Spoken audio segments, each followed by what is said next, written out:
Okay, so I am going to talk a little bit about emotional patterns because this is also a question that comes up very often.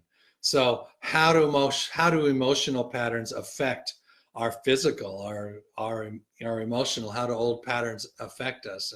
And this gets really interesting and can get really intricate. So, for example, let's say that when you were a child, you were at home and you wanted to go play out in the backyard, but your mom knew that there was a beehive that was out back there, and so she told you not to play out there because you might get stung.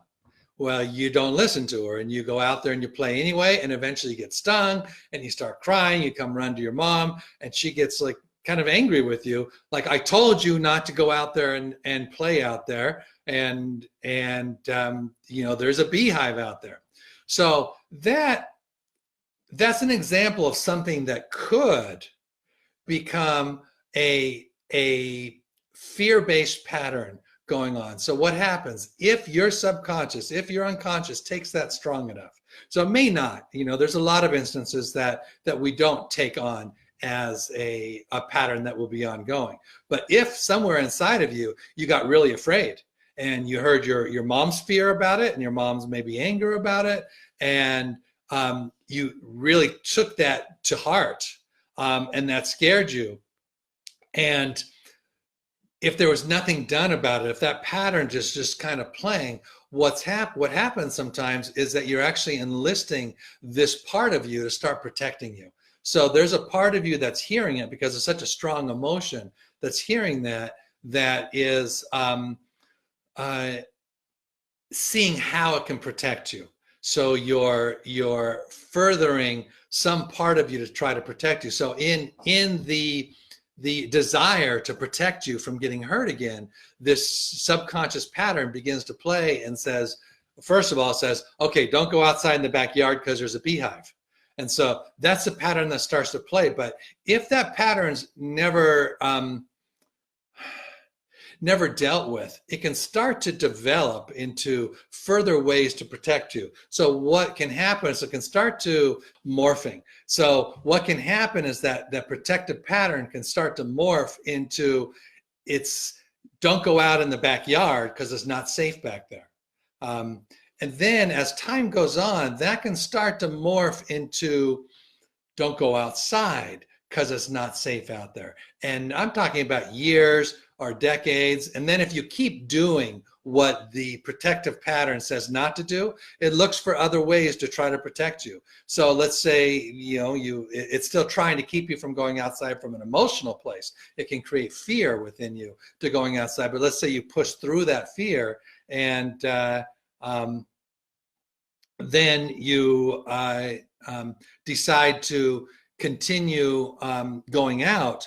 What can happen is now it can start to enlist some physical aspects. It can start to enlist some physical things that may stop you from going out. So it can start to create physical patterns, maybe a headache, something simple at first, and you still go out. And then it can cry, maybe, you twist an ankle. And that keeps you home for a little bit, but you still go out. Then it can start to create more serious things that might keep you homebound. So it's looking. What's helpful to remember is it's looking for ways to protect you, looking for ways to keep you protected, and it's a pattern that's kind of run amok. And that's one of the things that I look for when I'm working with somebody is how to clear those kind of patterns. What kind of programming is running? Now, I don't know what the programming is.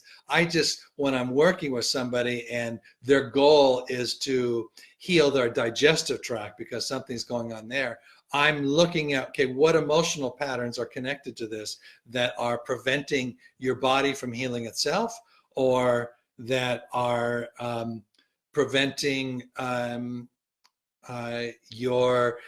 anything that you're doing from healing yourself.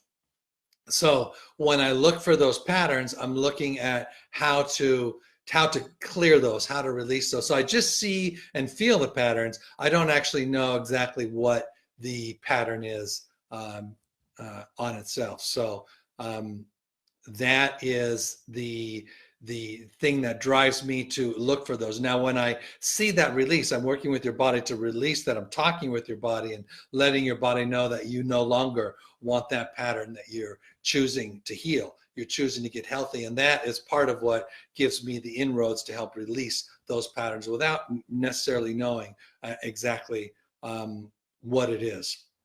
So as I'm working on you, I'll release some of those patterns, and that kind of opens up the door then, once some of those patterns release, not only for your body to start healing itself a little bit better, but for my work to become more effective. So that's the big reason that I'm working on that to begin with. I usually do a lot more of those at the very beginning, and then along the way as we're working together, there's usually less and less of those that show up, depending on why you came with me. If the main priority was physical healing, then those will usually show up the most at the beginning, but they may show up along the way as we get to some deeper layers. But then as I begin to release more of those, more physical healing usually becomes the prominent part of our sessions together.